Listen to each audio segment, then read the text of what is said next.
အားလုံးပဲမင်္ဂလာပါရှင်။ကြက်တဲ့မင်္ဂလာပေါင်းနဲ့ပြည့်စုံသောဤခမ်းမှာတွင်တို့ကြွားရောက်လာကြပါကုန်သောရန်ကုန်တိုင်းဒေသကြီးလုံးခရိုင်ဌာနဆိုင်ရာကြီးကဲများကျောင်းအုပ်ဆရာကြီးဆရာမ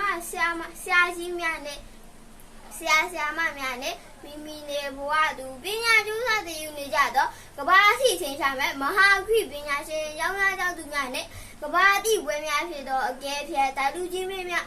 ဥစွာပထမအနေဖြင့်နှုတ်ခွန်းဆက်တာအပ်ပါလေရှင်။သမီးကတော့အားထားကတဲ့ကြီးမြင့်နာရောင်ကုန်လန်းဒေသကြီးမှာပညာသင်ကြားနေတဲ့စုံထာတန်ကျောင်းသူမမေဖုံးမြတ်တော်ပဲဖြစ်ပါလေရှင်။သမီးဒီနေ့ပြောပြသွားမယ်ပုံမြင်လေးရဲ့ခေါင်းစဉ်ကတော့တငယ်ချင်းကောင်းဤတန်ဖိုးပဲဖြစ်ပါလေရှင်။တငယ်ချင်းကောင်းဤတန်ဖိုးတခါကဆင်းလဲဆိုပြီးတဲ့တော့ကြီးတစ်ခုမှမောင်ဖြူလို့ခေါ်တဲ့လုံကလေးတစ်ကောင်ရှိတဲ့သူကအရန်အစားမှတ်ပြီးတော့ထဲမှာရှိတဲ့ကျွေးစံနေအားလုံးနဲ့တင်ငယ်ချင်းဖြစ်ချင်တာကြောင့်တွေ့ရလူတိုင်းကိုမုံနေဝင်များပြီးလိုက်ပေါင်းရှိပါတယ်။တနေ့တော့တောအုပ်ထဲကိုမြေကိုကြီးကောင်ရောက်လာပါတော့တယ်။မြေကိုကြီးကချုပ်ပုတ်ထက်ကနေရုံကလေးမှဖြူကိုချောင်းမြောင်းပြီးအပိုင်ဖမ်းဖို့ခေါင်းလိုက်တဲ့အချိန်မှာတော့ရုံကလေးဟာလမ်းဖြန်းပြီးကဲကြပါဦးနဲ့အော်ဟေးပြီးထပ်ပြီးတော့ပါတော့တယ်။ရုံကလေးဟာထွက်ပြီးလမ်းမှာသူအမြဲ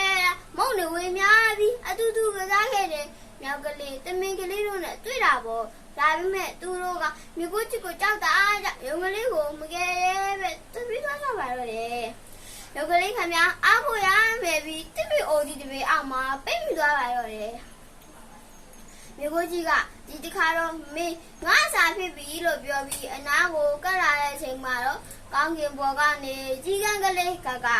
ဥခနဲ့ပြန်ဆင်းလာပြီးမြေကိုကြီးရဲ့မျိုးလုံးတွေကိုအတောင်ဝမ်းနဲ့ရနှုတ်သီးရည်နဲ့အသေးလိုက်စိတ်ပါတော့တယ်။ဒါလေးဘကပဲတော့ထဲမှာရှိရဲ့တိတ်ဆန်နေအလုံးကိုအော်ဟေးဘီခေါ်ကအုပ်စုလိုက်ဝမ်းတိုက်ခဲ့ကြတာကြောင့်မြေကိုကြီးကကြောက်လန့်ကြမ်းနဲ့ထပ်ပြီးသွားရပါတော့တယ်။တကယ်တော့ကြီးကန်းကလေးကဟာအရင်ကလုံငွေလေးစီကမုံလဲမစားဘူးတလို့အတူလဲမဆောက်နိုင်ဘူးပါဘူး။ဒါပေမဲ့ရုပ်ကလေးတစ်ခါရောက်နေအောင်ကိုမြင်အသက်ဆုံးပြီးကူညီပေးခဲ့တာပါရုပ်ကလေးက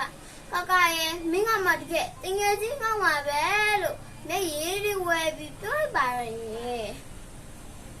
ဒီပေါ်မင်းလေးကရတဲ့သင်ခန်းစာကတော့မိမိပြောရှင်နေခြင်းထက်မိမိဒုက္ခရောက်နေခြင်းအခက်အခဲကြုံနေရခြင်းမှာလက်သက်မဖြုတ်ပဲကူညီပေးတဲ့သူတွေကမှဒါရွှေထက်တန်ဖိုးရှိတငယ်ချင်းကဖြစ်တယ်ဆိုတာကိုပဲဖြစ်ပါတယ်ရှင်။နားဆင်ပြီးခဲ့ကြတဲ့အတွက်အထူးကျေးဇူးတင်ရှိပါတယ်ရှင်။